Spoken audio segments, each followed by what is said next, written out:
তোমরা যারা porn addicted, যারা আমাদের নো পিএমও সিরিজের সমস্ত ভিডিওগুলি দেখে ফেলেছো, তারা প্রত্যেকেই মিয়া খালিফাকে তো অবশ্যই চেনো। পর্ন নিয়ে কথা আসবে আর সেখানে মিয়া খালিফার নাম আসবে না, সে তো হতেই পারে না। অ্যান্ড আমরা প্রত্যেকটি ভিডিওতে বলেছি যে পর্ন জিনিসটা সম্পূর্ণ ফেক, রিয়েলিটির সঙ্গে এর কোনো সম্পর্কই নেই। তোমাদের অ্যাডিক্ট করে মিলিয়ন মিলিয়ন পয়সা কামানো এদের একমাত্র উদ্দেশ্য।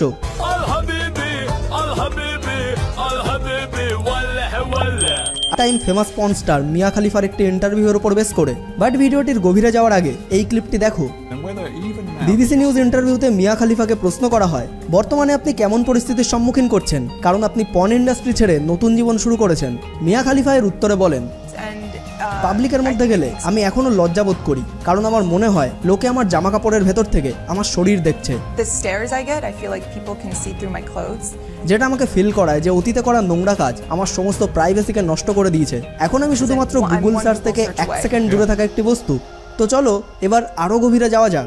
বাট গভীরে যাওয়ার আগে এই কথাগুলি মাথায় রাখো, এই ভিডিওটি সম্পূর্ণই অথেন্টিক নিউজ, আর্টিকেলস অ্যান্ড ইন্টারভিউর উপর বেস করে বানানো হয়েছে। আর এই ভিডিওটির একমাত্র উদ্দেশ্য পর্ন এডিক্টেড ইউথদের মধ্যে অ্যাওয়ারনেস স্প্রেড করে নো পিএমও চ্যালেঞ্জ পূরণ করতে সহায়তা করা, যাতে তোমরা পর্ন জগতের এই মায়াজাল থেকে নিজেকে বাইরে বার করে রিয়েলিটিতে বাঁচতে পারো। অ্যান্ড ভিডিওটি শুরু করার আগে একটি ওয়ার্নিংও দিতে চাই, ভিডিওটি দেখে ফেমাস পর্ন স্টারদের সত্যতা জেনে নিজের জীবনকে একটি সঠিক ট্র্যাকে নিয়ে যাও। ভিডিওটি দেখে গুগলে গিয়ে মিয়া খালিফা টাইপ করে ঘাপাঘাপ করে নিজের এনার্জিকে নষ্ট করার কথা মাথায় আসলে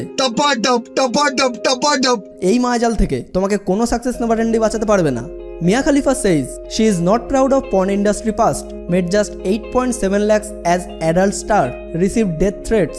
অর্থাৎ পর্ন ইন্ডাস্ট্রিতে কাজ করে ফেমাস হলেও তিনি কখনোই প্রাউড ফিল করতে পারেননি। অ্যাডাল্ট ইন্ডাস্ট্রি থেকে তিনি মাত্র $8.7 লাখ কামিয়েছেন, আর তার সাথেই বোনাস পেয়েছেন মৃত্যুর হুমকি।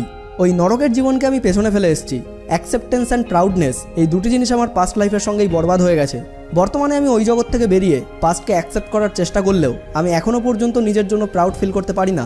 যখন কোনো পর্ন অ্যাক্ট্রেসের জন্য পর্ন ইন্ডাস্ট্রির বিপদের সম্ভাবনা থাকে, তখন ইন্ডাস্ট্রি তাকে লিগ্যাল কন্ট্রাক্টের জালে ফাঁসিয়ে দেয়। মিয়া খালিফাকে আরও প্রশ্ন করা হয়, আমেরিকা ও ইউকের সাথে বহু দেশের ইয়ং জেনারেশন পর্ন এডিক্ট হয়ে পড়েছে, যার ফলে রিয়েল লাইফে তাদের সম্পর্কে প্রচুর পরিমাণ নেগেটিভ এফেক্ট দেখা যাচ্ছে। এই ব্যাপারে আপনার মতামত কী? এবং এর উত্তরে মিয়া খালিফা জানান, হ্যাঁ, এটা অবশ্যই রিলেশনশিপে এফেক্ট ফেলে। ছেলেরা পর্নে যা কিছু দেখে রিয়েল লাইফেও তারা মেয়েদের থেকে সেরকম বিহেভিয়ার্স এক্সপেক্ট করে, আর এটা কখনোই পসিবল নয়। কারোর দ্বারাই পর্নে দেখানো অ্যাক্টিভিটি রিয়েল লাইফে অত পারফেক্টলি করা সম্ভব না। পরবর্তী কোশ্চেন করা হয়, পর্ন অ্যাক্ট্রেস হিসাবে কাজ করার সময় আপনার ফিলিং কেমন ছিল অ্যান্ড পর্ন আপনার লাইফকে কিভাবে ড্যামেজ করেছে? মিয়া খালিফা বলেন, বেশি ভাবনা চিন্তা না করেই আমি পর্ন ইন্ডাস্ট্রির সঙ্গে জড়িয়ে যাই, কিন্তু যতদিন আমি একে ছাড়তে পেরেছি ততদিন আমার নামের সঙ্গে যে পর্ন স্টারের ট্যাগলাইন জুড়ে গেছে সেটা এখনও আমার পেছন ছাড়েনি। আর এটা শুধু আমার কাহিনী নয়, এমন অসংখ্য গার্ল অ্যাক্ট্রেস রয়েছে যারা একই রকম মেন্টাল কন্ডিশনে সাফার করছে। যখন আমি নিজের ইন্টারভিউ প্রকাশ করি তখন আমার কাছে এমন অনেক মেল আসে যে কিভাবে sex trafficking and foreseeable porn বানানোর চক্করে অসংখ্য পর্ন স্টারের লাইফ শেষ হয়ে যাচ্ছে।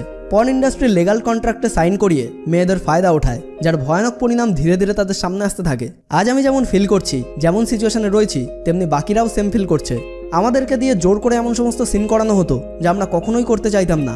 বিবিসি নিউজের অ্যাঙ্কার আবারও প্রশ্ন করেন, আপনি ইসলামিক হেড স্কার্ফ, যাকে হিজাব বা বোরখাও বলা হয়, এই হিজাব পরে আপনি পর্ন বানানোর কথা কিভাবে ভাবলেন? You were wearing the Islamic headscarf, often known as hijab, and of course then it developed into a sort of a sex scene. You must have known how provocative that was.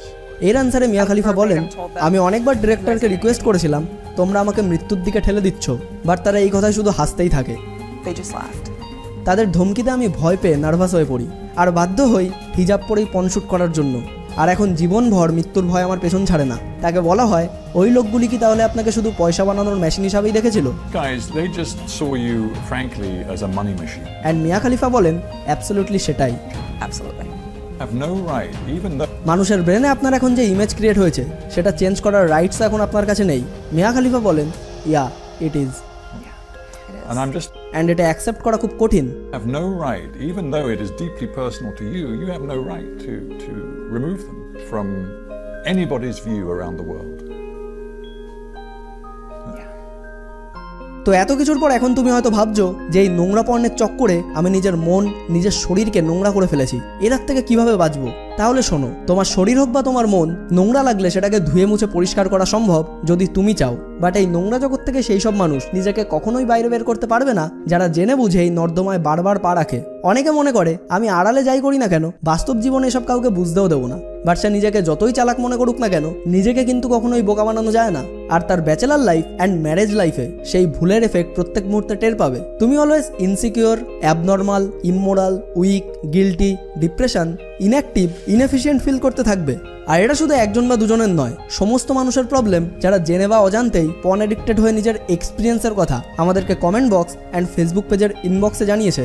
আর এই porn কতটা fake and negative act সেটা prove করার জন্য এটাই সবথেকে বড় প্রমাণ। তাই মাস্টারবেশন পর্ন এডিকশনের হাত থেকে বাঁচতে আমাদের এই সিরিজের সম্পূর্ণ প্লেলিস্টটি এখানে ক্লিক করে দেখে ফেলো অ্যান্ড ভিডিওগুলি শেয়ার করে যুব সমাজকেও সচেতন করতে সাহায্য করো। সম্পূর্ণ ভিডিওটি দেখার জন্য আপনাকে অসংখ্য ধন্যবাদ। আপনার সময় অনেক অনেক অনেক ভালো কাটুক।